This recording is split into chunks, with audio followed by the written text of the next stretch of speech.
అందరికీ నమస్కారం. ఈరోజు మీ అందరికీ నేను వినిపించబోయే కథ బొకే. రచన Kotamarthi Radha Himabindu garu. Good morning sir. మీరా? రండి రండి. ఆశ్చర్యపోయి లోపలికి రమ్మన్నాను మాధవరావు గారిని. ఏంటి రావట్లేదా మీరు? రండి సార్, మీకోసం చెల్లెళ్ళు తమ్ముళ్ళు అంతా వెయిటింగ్. అది మరీ అంత మొహమాటం ఏంటి సార్? అమ్మా వందన అంటూ లోపలికి చూస్తూ కేకేశారు మాధవరావు గారు. కిచెన్ నుండి బయటకు వచ్చింది వందన. ఈరోజు సరదాగా కలిసి ఉందాం. అటే రమ్మన్నాంగా, ఏంటి ఆలస్యం? కాసేపట్లో వ్రతం ప్రారంభం అవుతుంది. ఈలోగా మీరంతా టిఫిన్స్ ముగించుకుంటే సరిపోతుంది అన్నారు మాధవరావు గారు. అన్నయ్య గారు, రాత్రి గృహప్రవేశానికి వచ్చాంగా, మళ్ళీ ఇప్పుడు అంది వందన మొహమాటంగా. ఏంటమ్మా అలా అంటావు? రాత్రి అందరం మరీ చెప్పాంగా ఈరోజు రావాల్సిందే అని. చెప్పారు, కానీ లేదు ఏం లేదు. రెడీ అయ్యి 10 నిమిషాల్లో రండి. మరోసారి చెప్తున్నాను, మీ భోజనం మా ఇంట్లోనే. చిరునవ్వుతో మా ఇద్దరిని చూసి తలూపి వెళ్ళిపోయారు. ఎంత మంచివాళ్ళండి వీళ్ళు. మాట్లాడలేదు నేను. పక్కింటికి వెళ్ళేందుకు రెడీ అయ్యాం ఇద్దరం. రాత్రి పక్కింట్లో గృహప్రవేశం. 400 గజాల్లో ఇల్లు, 3 బెడ్రూమ్, హాలు, కిచెను చాలా విశాలంగా కట్టారు. పక్క ఇల్లే కాబట్టి చంటిపిల్ల పెరగటం చూస్తున్నట్లుగా ఇంటి కట్టుబడి అంతా గమనిస్తూనే ఉన్నాను. ఇల్లు కట్టుబడిని కాంట్రాక్ట్కి ఇవ్వటం వల్ల అసలు వాళ్ళు ఎవ్వరూ కనిపించేవారు కాదు. ఎప్పుడో 2-3 సార్లు మాధవరావు గారిని చూశాను. నేను పరిచయం చేసుకోలేదు, పలకరించనూ లేదు. ఆదివారాలు నాకెవరూ కనిపించలేదు. వాళ్ళు ఎవరన్నా వచ్చి వెళ్ళారేమో నాకు తెలియదు. మేం వెళ్ళేసరికి అందరిలో చలనం వచ్చినట్లు గబగబా లేచారు. టిఫిన్స్ పెట్టడం ప్రారంభించారు. మాధవరావు గారు అతని భార్య వ్రతం చేసుకుంటాం కాబట్టి తినమని చెప్పారు. అంతా జోక్స్ వేసుకుంటూ సరదాగా మాట్లాడుకుంటూ నవ్వుకుంటూ టిఫిన్లు ముగించారు. మాధవరావు గారు వాళ్ళు మొత్తం 7. అన్నదమ్ములు 3, అక్కచెల్లెళ్ళు 4, మరదళ్ళు, భార్య, బావగారులు 7. వాళ్ళు 14 మంది. మేం ఇద్దరం, మొత్తం 16 అంతే. వ్రతం ప్రారంభం అయింది. అంతా శ్రద్ధగా విన్నారు. తీర్థప్రసాదాలు తీసుకున్న తర్వాత భోజనాలు ముగిశాయి. భోజనాలు ఎలా ఉన్నాయి సార్ అడిగారు మాధవరావు గారు. చాలా బాగున్నాయి, ఇబ్బందిగా కదులుతూ చెప్పాను. వందన అందరితో చేరి ఉత్సాహంగా మాట్లాడుతోంది. మీ ఫ్యామిలీస్ వరకే వచ్చారు. మీ పిల్లలు? అందరి పిల్లలు అమెరికా, ఆస్ట్రేలియా అలా ఉన్నారు. ఢిల్లీ, బెంగళూరులో ఉన్న పిల్లలకి వీలవలేదు, రాలేదు. అందరికీ వీలైనప్పుడు మరోసారి ఈ ఇంట్లో గెట్ టుగెదర్ పెట్టుకుంటాం, కలుస్తాం. ఇంకేం మాట్లాడాలో తోచలేదు నాకు. మీరు ఎంతమంది? మాధవరావు గారే చొరవగా అడిగారు. 2 అన్నయ్యలు, అక్కయ్య, చెల్లెలు చెప్పాను. అంతా కలిసిమెలిసి ఉంటారా? ఇంకెన్ని సంవత్సరాలుంది మీ సర్వీసు? వచ్చే సంవత్సరం రిటైర్ అవుతాను. అమ్మాయికి మ్యారేజ్ అయింది. బాబుకి కావాలి. 2 యుఎస్లో ఉన్నారు. అమ్మ నాన్నగారు ఉన్నారా? లేరండి. మాకు అదే బాధ. మేము అందరం పెరిగి ప్రయోజకులం అయ్యాం. కానీ అమ్మా నాన్నగారు మా అభివృద్ధిని చూడకుండానే వెళ్ళిపోయారు. మాది చాలా సాధారణ కుటుంబం. మా అమ్మా నాన్నగారు చాలా కష్టాలు పడ్డారు. అవేమీ తెలియనీయకుండా మమ్మల్ని పెంచారు. ఇంతమంది చదువులు ఎలా జరిగాయో అనిపిస్తుంది. మా అమ్మ అన్నపూర్ణ తల్లి. వచ్చే పోయే జనం వాళ్ళకి వంట చేయటం, వడ్డించటం ఎప్పుడూ ఇదే పని. నాన్నగారు నీతి నిజాయితీ కలిగిన మనిషి. అప్పట్లో మా ఊరికి కరణంగా చేసేవారు. పట్వారీ అంటారు కూడా. అవును, మా నాన్నగారు కూడా మా ఊరికి కరణంగారేనండి. మన ఇళ్లల్లో అంతా అలాగే ఉండేదిలేండి. ఆ తరం దాటిపోయింది. ఈ తరంలో మేము బాగానే ఉన్నాం. మా పిల్లల్ని బాగా చదివించుకున్నాం.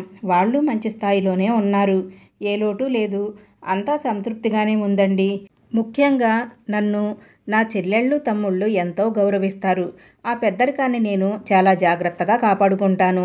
వీలైనంత వరకు వాళ్ళ సమస్యల్ని, విషయాల్ని వాళ్ళ వైపు నుండి ఆలోచించి అర్థం చేసుకునే ప్రయత్నం చేస్తాను. అందుకే వాళ్ళు నన్ను ఎంతో ప్రేమిస్తారు. ఏది చెప్పినా కాదనరు. మా బావగార్లు చాలా మంచి మనసున్న వ్యక్తులు. అలాగే నా భార్య, నా మరదళ్ళు కూడా చాలా మంచివాళ్ళు. మాకెవరికి ఎలాంటి చెడు అలవాట్లు లేవు. దేవుడి దయ వల్ల ఆర్థిక ఇబ్బందులు లేవు. కాకపోతే ఒకరు కాస్త ఎక్కువగా, ఒకరు కాస్త మామూలుగా ఉండొచ్చు. కానీ ఆ భేదం మా మధ్య లేదు. అందరం ఒకటే అన్నట్లుగా ఉంటాం. చాలా కలివిడిగా ఉంటాం. నేను పల్లెలో ఉంటాను. మిగతా 6 ఇక్కడే ఉంటారు. నన్ను హైదరాబాద్ రమ్మని ఒకటే గొడవ. ఎప్పుడో తమ్ముళ్లతో పాటు ఈ స్థలం తీసుకున్నాను. ఇదిగో ఇన్నాళ్లకి ఇల్లు కట్టాను. అంతా కలిసి గడపాలన్నదే మా అందరి ఉద్దేశం. పల్లెకు ఈ 6 వస్తుంటారు. ఇక నుండి అప్పుడప్పుడు నేను నా భార్య ఇక్కడికి వస్తుంటాం చిరునవ్వుతో చెప్పారు మాధవరావు గారు. అందరూ అలా ఆత్మీయంగా మాట్లాడుతుంటే సమయమే తెలియలేదు. నేను కూడా వాళ్లతో కలిసిపోయాను. వాళ్ళ చిన్నప్పటి జ్ఞాపకాలు మననం చేసుకుంటూ మాట్లాడుకుంటుంటే నేను నా చిన్నప్పటి జ్ఞాపకాలు కొన్ని చెప్పాను. ఏదైనా డబ్బు దగ్గరే వస్తుంది సార్. నిజానికి మా కుటుంబాల మధ్య డబ్బు విషయం ఎన్నడూ రాలేదు. డబ్బు పరంగా ఒకరిని మరొకరు ఆదుకునే అంత శక్తిపరులం కాదు. అందరం చాలా ఇబ్బందులు పడ్డాం. ఎవరు బాధలు వాళ్ళమే పడ్డాం. డబ్బు అవసరం పడితే బయట ఎక్కడో కానీ స్నేహితుల్ని కానీ అడిగి తీసుకున్నాం. కానీ మా మధ్య ఆర్థిక సంబంధాలు లేవు. ఓన్లీ రక్త సంబంధమే. అయితే ఈ మధ్య అది కాస్త మారింది. రెండో చెల్లెలు కూతురు ఇల్లు కట్టుకుంటుంది. నేనో 3 లక్షలు, తమ్ముడో 5 లక్షలు, ఆ చెల్లెలు ఓ 2 లక్షలు ఇచ్చాం. నా మేనకోడలికి ఆత్మాభిమానం ఎక్కువ. మళ్ళీ తీసుకోవాలన్న కండిషన్ మీద తీసుకుంది. అలా చిన్నా చితక సర్దుబాట్లు జరుగుతూనే ఉన్నాయి. ఏమైనా మనం కాస్త పెద్ద మనసుతో ఆలోచిస్తే ఏం పోతుంది? మన వాళ్ళు బాగుపడితే మంచిదే కదా. డబ్బు సమృద్ధిగా ఉంటే ఏదో కొద్దో గొప్పో సహాయపడవచ్చు గదా. మనం ఇంత ఇస్తే దేవుడు అంత ఇస్తాడు అంటారు. నిజమో కాదో మనకు తెలియదు. కానీ కరెక్టేనేమో అనిపిస్తుంది నాకు. మా ఫ్యామిలీ అంతా ఒక్కొక్క మెట్టు ఎక్కుతూ ఈ స్థాయికి వచ్చిన వాళ్ళమే. కష్టం అనేది ఎలా ఉంటుందో మా అందరికీ తెలుసు. సుఖం రుచి ఇప్పుడు చూడగలుగుతున్నాం. అమ్మా నాన్న మన చిన్నతనంలో అందరినీ సమానంగానే పెంచారు. ప్రాణప్రదంగానే చూసుకున్నారు. చిన్నప్పుడు స్కూళ్ళకు వెళ్ళే రోజుల్లో కానీ ప్రయాణాల్లో కానీ చెల్లెళ్ళని తమ్ముళ్ళని అతి జాగ్రత్తగా చూసుకునేవాళ్ళం. పెద్దయిన తర్వాత దూరాలు పెరుగుతాయెందుకు? దగ్గరగా ఉంటే మన డబ్బు అడుగుతారనా? ఏమైనా సహాయం కోరతారనా? మన విషయాలు అన్నీ తెలుస్తాయనా? ఇలాంటి భయాలేగా అన్నీ. ముందు మనం పద్ధతిగా ఉంటే ఎదుటివాళ్ళు ఎందుకు ఉండరు? ఉండలేదే అనుకోండి. మనం ప్రేమగా 4 మంచి మాటలు చెప్పి వాళ్ళల్లో మార్పు తేవచ్చుగా. తప్పేముంది అందులో? రక్త సంబంధం చాలా గొప్పది సార్. చిన్నతనంలో అమ్మా నాన్న సంరక్షణలో ఓ ఇంట్లో కలిసిమెలిసి ఉండటం కాదు, పెళ్ళిళ్ళై ఎవరి జీవితాలు వాళ్ళవి అయిన తర్వాత కూడా ఆ క్లోజ్నెస్ ఉండాలి.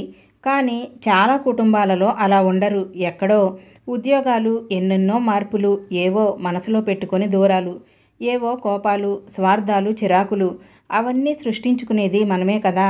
కాస్త పెద్ద మనసు చేసుకొని ఆత్మీయంగా దృష్టి పెడితే ఎంతగా కలిసిమెలిసి ఉండొచ్చు. చివరికి ఏముంది సార్, 6 అడుగుల నేల, బూడిద తప్ప కష్టపడి సంపాదించిందంతా వెంట తీసుకువెళతామా? ఇక్కడే వదిలి బంధాలన్నీ తెంచుకొని ఒంటరిగా వెళ్ళిపోవలసిందే కదా. మరి ఎందుకీ ఆరాటం? నాది నేను అనే కుచితత్వపు భావాలు ఎందుకు? ఆవేదనగా అన్నారు మాధవరావు గారు. చక్కగా ఇల్లు కట్టుకొని గృహప్రవేశం చేసుకొని వ్రతం ముగించుకొని ఇప్పుడు ఇలాంటి మాటలు ఎందుకులే అన్నయ్య. ఒకటి మాత్రం నిజం సార్, మా అన్నయ్య లాంటి అన్నయ్య చాలా అరుదుగా ఉంటారేమో అని మాకు అనిపిస్తుంది. మేమంతా చాలా అదృష్టవంతులం. ఏ కష్టం వచ్చినా మా అందరికీ ఎంత ధైర్యం చెప్తాడో.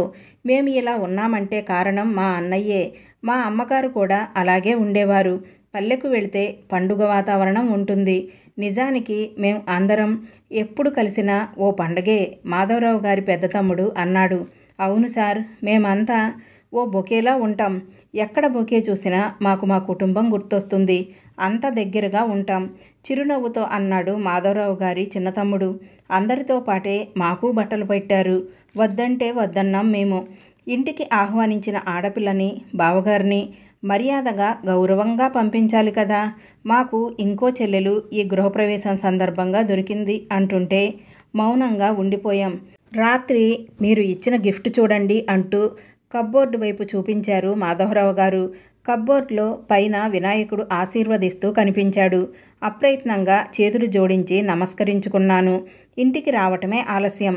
వందన ఆనందంగా ఆర్భాటంగా చెప్పింది. మాధవరావు గారి రెండో తమ్ముడికి కూతురు ఉందని, ఫోటో చూశానని, జాబ్ చేస్తుందని వివరాలు చెప్తుంటే నా మనసు ఇంకేదో ఆలోచిస్తుంది. ఏంటండి వింటున్నారా? భుజం తట్టింది వందన. వింటున్నాను వందన. మన అబ్బాయికి వాళ్ళ అమ్మాయిని అడగాలంటే ముందు నేను మారాల్సింది చాలా ఉంది. ఏమండి, నేను చాలా చెడ్డవాణ్ణి వందన. నీకు ఆ విషయం తెలుసు. నా తీరు నచ్చకపోయినా నా అభిమతానికి అనుగుణంగానే నడుచుకున్నావు. వాళ్ళు అంతా కలిసి ఎంత ఆనందంగా ఉన్నారో చూడు. నాకెవరూ లేరు, ఒంటరిని. నాకు నేనే ఇలా చేసుకున్నాను. అన్నయ్యలు, అక్కయ్యలు, చెల్లెళ్ళు అందర్నీ దూరంగా ఉంచాను.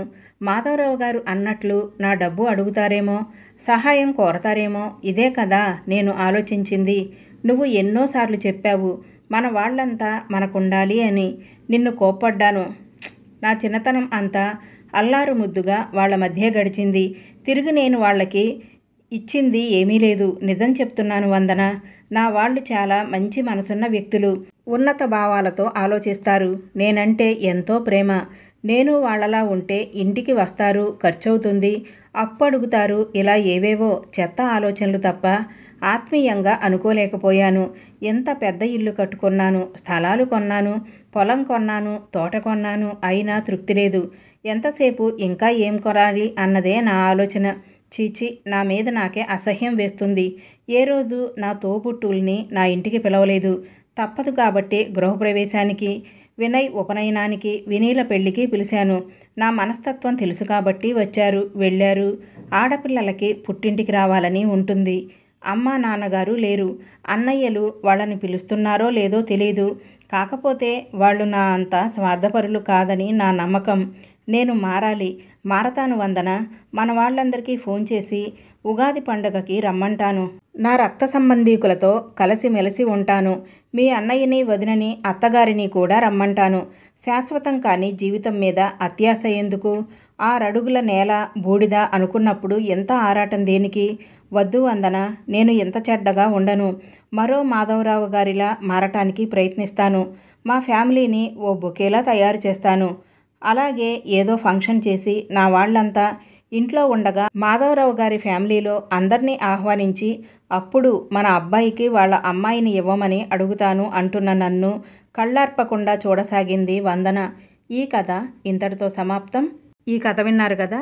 ఈ కథలో లాగానే మన బంధువుల్లో గనక మంచి ఆస్తిపరులుంటే అందరూ వాళ్ళ ఆస్తి కోసం ఆశిస్తారని, డబ్బులేమైనా అప్పడుగుతారని, ఆత్మీయులని దూరం చేసుకునేవాళ్ళు, అలాగే అన్నదమ్ముల్ని, అక్కచెల్లెల్ని గుమ్మం తొక్కకుండా చూసేవాళ్ళు ఎంతోమంది ఉన్నారు.